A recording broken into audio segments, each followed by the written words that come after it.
હવે જો પ્રકરણ 3 માં સંખ્યા સાથે રમત એમાં આપણે કાલ પ્રયત્ન કરો પેજ નંબર 51 ઉપર પૂરું કર્યું. હવે આજે આપણું સ્વાધ્યાય છે 3.5 પેજ નંબર 61 પર કે નીચેનામાંથી કયું વિધાન સાચું છે, એટલે કે ખરું વિધાન હોય ને એ આપણે કહેવાનું છે અને કેમ ખરું છે એ આપણે કહેવાનું છે. બરાબર, બધાનું ધ્યાન અહીંયા. પ્રદીપ, તો એમાં પહેલો પ્રશ્ન આપ્યો છે કે જો કોઈ સંખ્યા, જો પ્રશ્ન સમજવો જરૂરી છે કે જો કોઈ સંખ્યા 3 થી વિભાજ્ય છે, કેટલાથી વિભાજ્ય છે? 3 થી વિભાજ્ય છે, તો તે સંખ્યા 9 થી વિભાજ્ય છે. હવે આ વિધાન ખરું છે કે ખોટું, તો એ જાણવા માટે પહેલા આપણે એની થોડીક થિયરી લખી લઈએ કે આ 3 જે છે ને એ 9 નો અવયવ છે.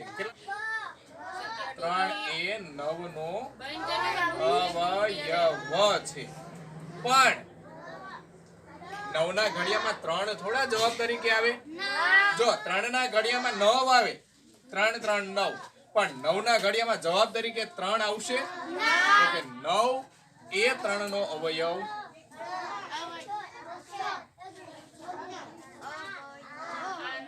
નથી.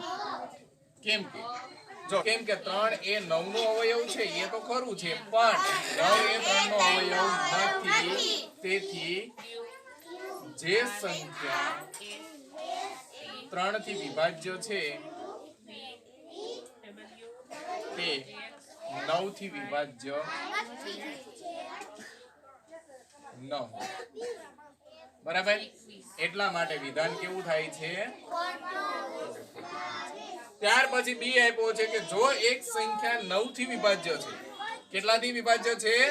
9 થી વિભાજ્ય છે, તો તે સંખ્યા 3 થી ચોક્કસ વિભાજ્ય હશે. તો એ વિધાન ખરું થાય. કેમ કે 9 એ 3 નો અવયવી છે. એટલા માટે જે સંખ્યા 9 વડે વિભાજ્ય છે તે સંખ્યા 3 વડે પણ વિભાજ્ય છે. માટે વિધાન કેવું થયું? ખરું થયું. કેમ કે 9 વડે જે સંખ્યાને તમે ભાગો એને 3 વડે ભાગી શકાય. જેમ કે એક ઉદાહરણ લઈ લઈએ એટલે તમને વધુ સમજાય છે. જેમ કે 27 છે, 9 વડે ભાગો, ભગાય કે ન ભગાય? 3 ના ઘડિયામાં 9 ના ઘડિયામાં 27 ક્યારે આવશે? 3 9 27. હવે 27 ને તમે 3 વડે ભાગી શકશો. 3 9 ને તો બંનેમાં ભાગાકાર મળ્યો કે ના મળ્યો? એટલે 3 વડે જેને 9 વડે જેને ભાગી શકાતા એને 3 વડે ભાગી શકાય કે ન ભાગી શકાય?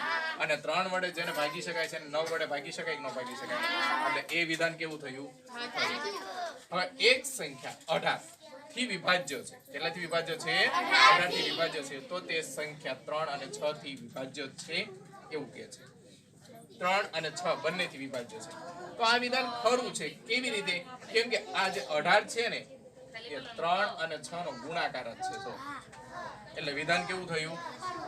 ખરું, સાચું. કેમ કે કારણ કે 18 એ 3 અને 6 નો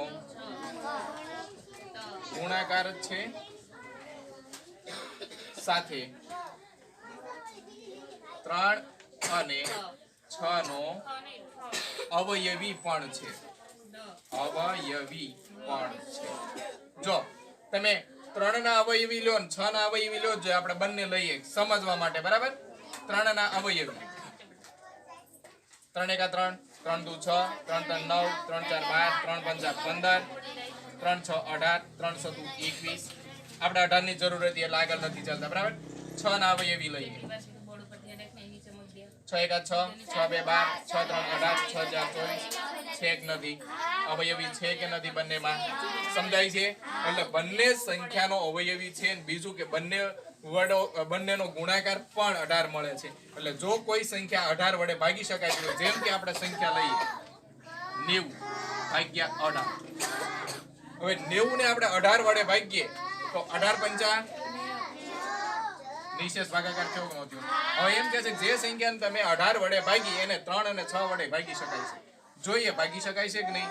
100% ભાગી શકાય છે. વિધાન સાચું છે, પણ આપણી જાણકારી માટે કે 3 ના ઘડિયામાં 90 ક્યાં આવશે તો કે 3 3 9 છેલ્લો 0 ઉપર જાય એટલે કે 30 રેડી ભાગી શકાય છે તો કે હા 90 ને 6 વડે ભાગો 6 એકા 3 0 6 પંચા થયો કે ન થયો ભાગાકાર અને 3 ની ભાગાકાર નિશેષ મળ્યા કે ન મળ્યા એટલે કે જે સંખ્યા 18 વડે ભાગી શકાય છે એ સંખ્યા 3 અને 6 વડે પણ ભાગી શકાય એટલું સમજાય રેડી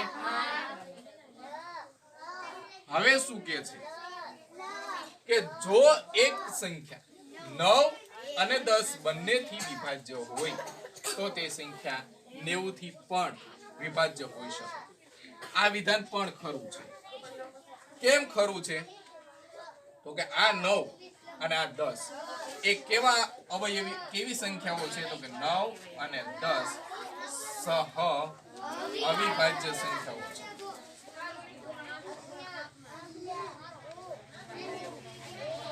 હવે 9 અને 6 9 અને 10 નો ગુણાકાર કેટલો થાય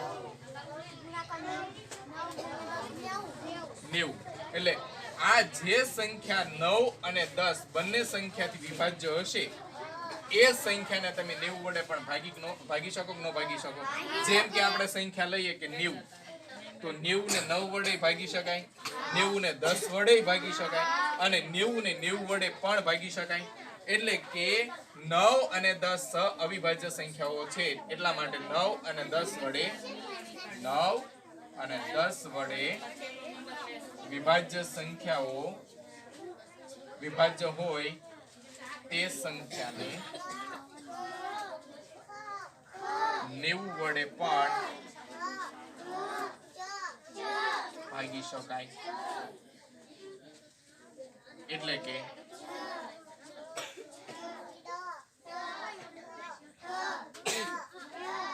90 થી વિભાજ્ય છે એટલા માટે વિધાન કેવું થયું ખરું એટલે કે સમજાય છે આવડશે બધાને